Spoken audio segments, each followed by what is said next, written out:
Monsieur Tahan, vous dites que la conférence de Genève 2 n'aura pas lieu. Vous avez évoqué également l'échéance 2014. Vous avez dit que l'échéance 2014 pourra permettre au président Assad de se représenter.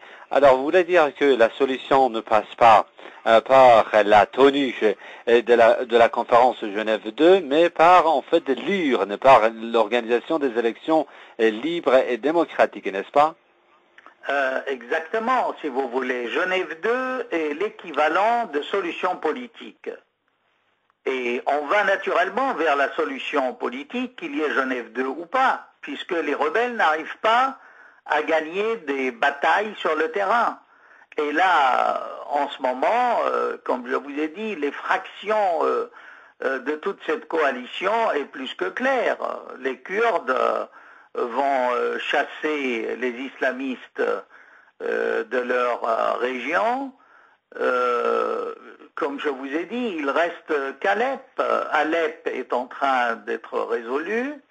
Donc, à quoi servirait Genève 2? Tout simplement aux personnages de cette coalition d'avoir une reconnaissance internationale que comme quoi ils ont été conviés, invités à cette conférence-là pour peut-être, comme je l'ai déjà dit, avoir une sorte d'immunité, d'échapper à leur sort, parce que il faut ajouter à cela une donnée très importante, c'est que les Russes qui étaient à l'origine de cette initiative de Genève 2 ont modifié la composition en demandant que les Kurdes soient représentés. Parce qu'il faut rappeler que les Kurdes ne sont pas dans cette coalition. Et la coalition n'a jamais admis des chefs kurdes avec leurs idées au sein de leur coalition. Donc si vous changez la composition, là vous ouvrez la porte à d'autres représentations. C'est ce que j'avais dit à la télévision russe et sur vos ondes également. C'est que la composition ne devrait pas être le gouvernement d'un côté et la coalition de l'autre. Donc si les Russes admettent la participation des Kurdes, il va falloir admettre la participation d'autres groupes politiques, comme par exemple ces Syriens qui se trouvent à l'étranger et qui sont, si vous voulez, plus représentatifs du peuple syrien que beaucoup de gens qui sont dans la coalition. Donc on va vers un nouveau Genève 2, ou alors Genève 2 tombe à l'eau et naturellement il y aura des élections et tout cela disparaîtra. Donc il n'y a pas grand espoir pour ces gens de la coalition. Ceux qui n'ont pas eu d'argent et qui ont la nationalité étrangère peuvent en bénéficier. Ceux qui n'ont pas cette nationalité étrangère, qui jouissent pas d'un passeport européen ou américain, qui n'ont pas eu de carte de crédit intéressante, qui n'ont pas eu de pactole de dons, n'est-ce pas, qatari ou saoudite, ben moi je leur conseille de demander le statut de réfugié politique pour échapper, peut-être, vont-ils échapper à des condamnations pour les crimes qu'ils auront commis ou pour les trahisons qu'ils auront perpétrées. Monsieur Tahan, une dernière question rapidement, s'il vous plaît. Alors, si je vous ai bien suivi, la bataille en fait d'Alep est décisive et elle doit être gagnée avant l'échéance 2014.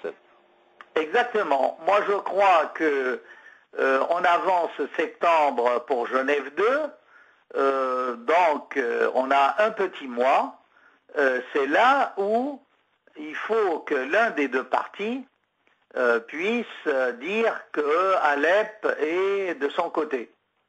Et je crois qu'il est très difficile à la rébellion de gagner cette bataille, parce qu'il ne faut pas oublier que Alep est une ville cosmopolite et multiethnique et multiconfessionnelle, Et la rébellion est bien loin de pouvoir avoir le dernier mot dans cette ville-là, car les Kurdes s'opposent d'une manière radicale aux islamistes après avoir perdu leur quartier de Cheikh Maqsoud. Les autres minorités, les Mardeli, immigrés du nord-est de la Syrie, les chrétiens, les musulmans modérés, les bassistes, les laïcs, même les musulmans qui sont envahis par les islamistes, commencent, comme je l'ai déjà dit, à bouger, à constituer un mouvement de rébellion, tamarrout, de jeunes. C'est très difficile. Et surtout, après les bombardements intensifs des lignes d'approvisionnement, parce que l'armée syrienne, si elle a gagné la bataille, c'est justement qu'elle a desséché toutes les lignes de ravitaillement. Il reste juste cette ligne turque, et elle est en train, justement, de la gagner. Et tous ces islamistes d'Alep vont ou se rendre ou fuir. Et c'est là où ça devient dangereux pour la Turquie ou même pour l'Europe, parce que vous savez, c'est des gens qui sont sans loi, ni foi, et ils peuvent très bien se retourner contre les gens qui les ont armés. Hein. C'est dans leur coutume. Voyez l'histoire des islamistes au XXe siècle. Ils ont changé de camp plusieurs